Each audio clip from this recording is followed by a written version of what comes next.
Hey, what's going on? So I wanted to start the series of Tech Talk. How does a guy from McClellan, class of 2001, Southwest Little Rock, off Chico baseline area, how does a guy like that get started in IT? And I would say the first time I was exposed to it was my roommate, shout out to fam. We was roommating together at my mom's house. He was always working on computers or doing something with a computer. He would always talk about building computers and stuff like that. First time I kind of exposed to computers. And then I remember Maxwell Smart, 100% too. He's still out there too. I got my first laptop from Maxwell Smart. And when I got a laptop, that's the first time I was able to really sit down and research stuff without having to go somewhere else. I could do it in my room, right? So, fast forward a little bit, I had lost my job at Red Cross. Couldn't find a job. I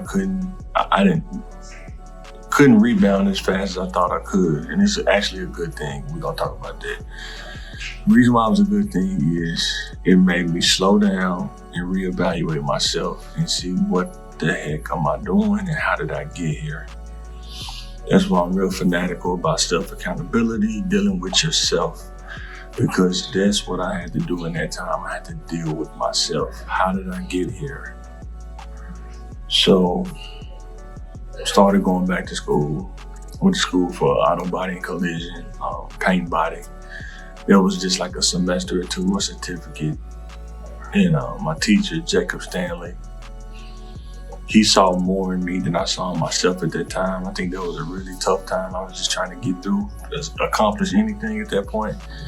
But he told me that it's more to me than just being working in auto body. He saw that in me. So I took that nudge and I started researching the other classes that Pulaski Tech offers. And when I seen networking, computer information systems, networking, that got my interest. What is networking? What is that? So I looked it up, found out it was routers and switches. It was like a Cisco Net Academy. I don't even know if they still do it or not. It was an Associates of Science in Computer and Information Systems Networking. Went to Pulaski Tech in North Little Rock at the time. This is way before you bought it. And went and talked to an advisor, looked at the course load of the degree plan. And that's when I started to make a plan. It's like, if I take all of my major classes first, I could probably get a job in information technology.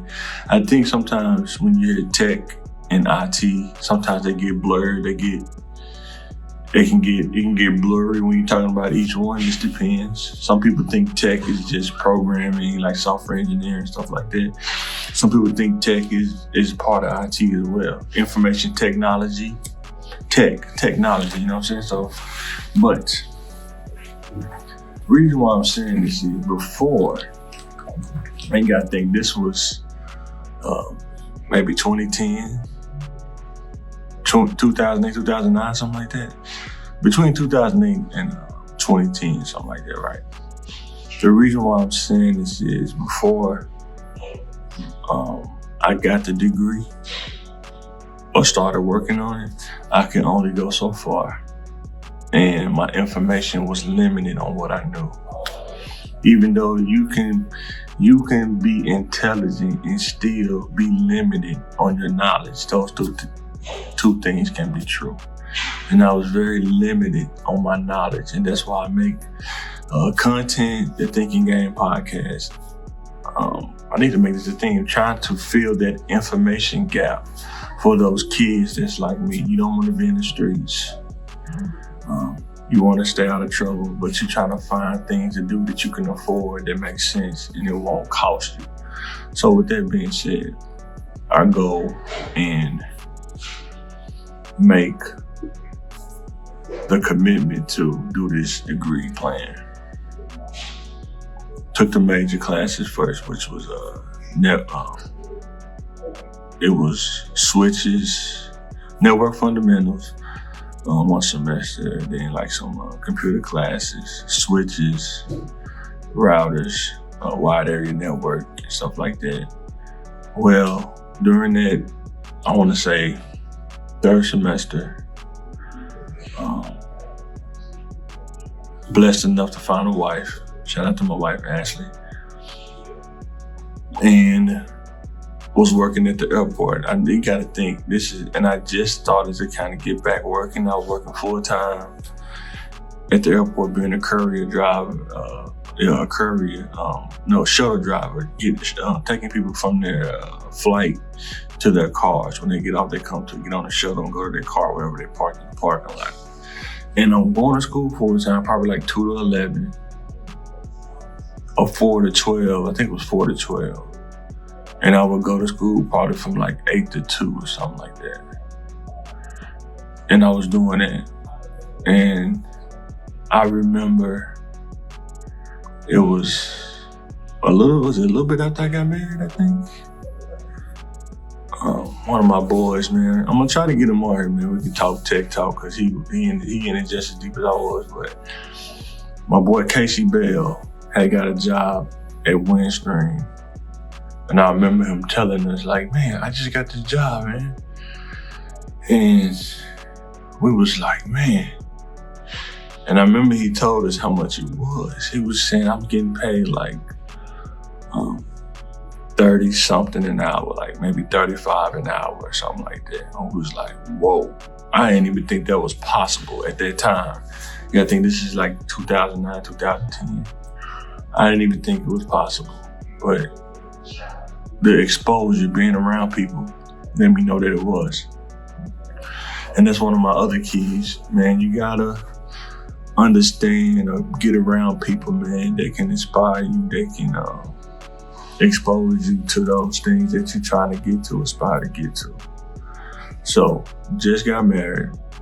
My boy told me he just got this job in an ISP place, right? Internet service provider, if you know what ISP means, if you don't know. So I started to try to get on there, right? And this is what I'm going to say, right? Sometimes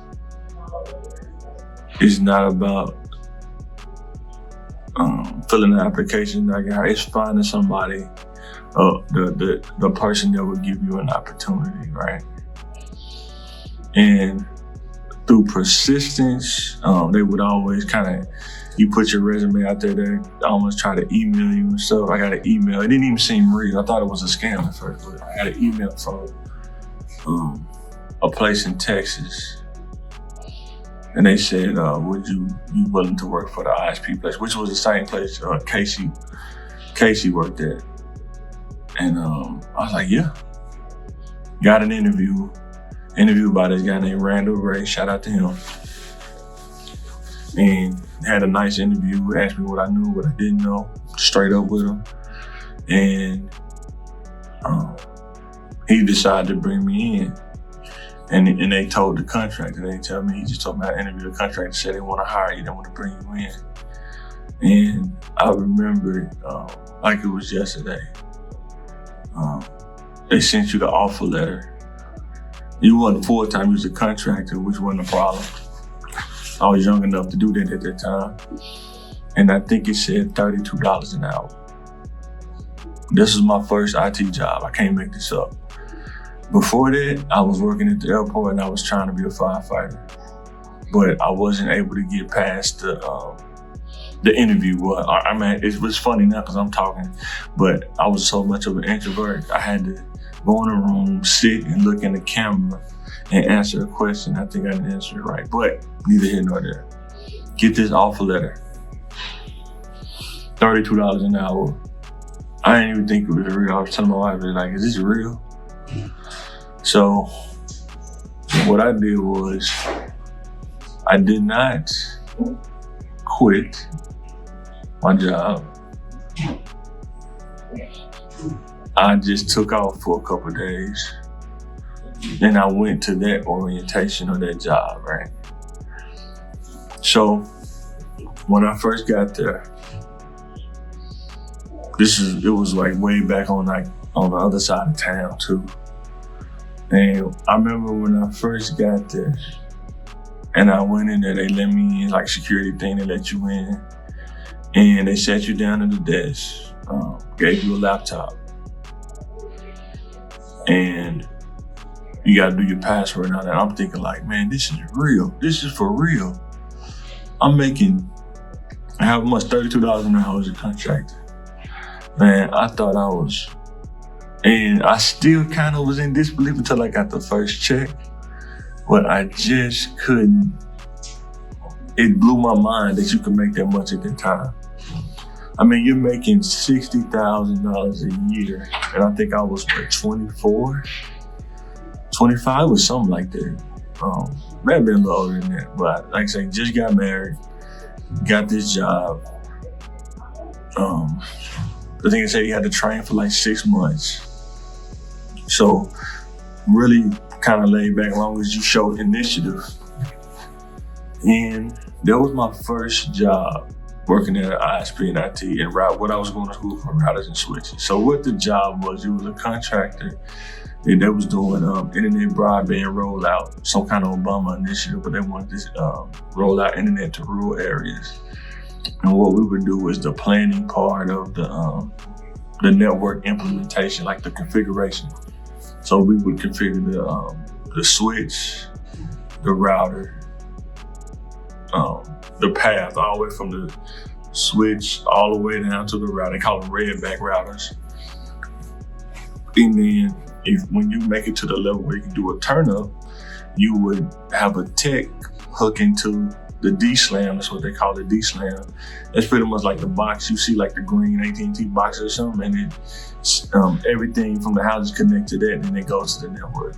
And you would configure that box or that D-slam to come up, and then they can run service out to the neighborhoods and stuff like that. But this was my first job in IT, right? In school, we would actually see the routers and switches. When you work in an ISP, it's all terminal. But we did that in school. That helped me to come in and know what's going on instead of starting from scratch. This is why I'm saying that college is a help. If you major in something that makes sense, that's a real world situation you can work in, it will prepare you for that situation. So it's not so much of a foreign concept of what you're doing. Terminal, working in the terminal, understanding subnetting, understanding when you're in the switch, how to move around, how to navigate with commands, being able to adapt to other switches because you just know how to move in the terminal. All those kind of things you kind of learn in school once you're exposed to it, if you know how to go to the next level. Now, they don't teach you everything, but it gives you that foundation. So when you go to a place like that, all you're doing now is just learn how they want you to learn, right? So that's my start in IT. And I had, this is before I had the associate's degree, right? I was like in the last semester. And I think I finished up working there. I had finished up the associates, and for some reason I stopped. I don't know why, but everything works together for the good. But that was my first IT job. And another way, I think this is right before I got married. My fam moved out. That room I turned into my lab, and I had routers and switches I bought with extra money I had left over from the refund. I had bought some like 3 routers, 3 switches. I would just go in there and configure, man, and just learn how to configure the stuff and from the terminal and stuff. And from there, and I'm going to talk about a different video because I already talked like almost 15 minutes. But from there, the journey started. And I'm still in IT to this day. I work at a college. I'm at the campus now. That's why I wanted to make some. I'm trying to make more videos on our campus. But I just want to say education, if you major in the right things, is a great help than just starting with a high school diploma or from scratch. When I first got the job in IT, I could see the difference in the people who actually studied it and went to school for it versus the people who just kind of just finagled their way in there. And you will see that. But at the end of the day, it helped me. It gave me the foundation of just working on routers and switches. And the thing I would say, I'll end on this, is you have to find something that fits you naturally. IT fit me naturally because I like figuring out stuff. I'm not afraid to try something new. And I just like tech. I like stuff. I like devices. I like playing around with stuff. And I'm gonna talk about the major that I majored in my 4-year degree in. We're gonna talk about that as well. But I just wanted to share that if you live in the inner city, you one of those kids like I was, you don't want to get involved in the streets, you don't want to get involved in the gang stuff. You're kind of like that misfit kind of kid. Find a field that fits your personality. IT fit my personality. I didn't even know it until I got in it. It fit my personality. And now when I stayed in the field, sometimes you have to specialize in the field and then try different things. We're gonna talk about that in some more videos, but I got in the IT field and I stayed in the IT field, and that's what I'm doing right now. That's how I was able to get to a place where I could work at a college campus, get a discount on my tuition, and I get to work and go to school in the same place, which is great. So with that being said, thank you for watching Tech Talk, how I got started in IT, and I will be making another one. Not sure what the title will be yet, but be sure to stay tuned, check it out, and I will catch you on the next one.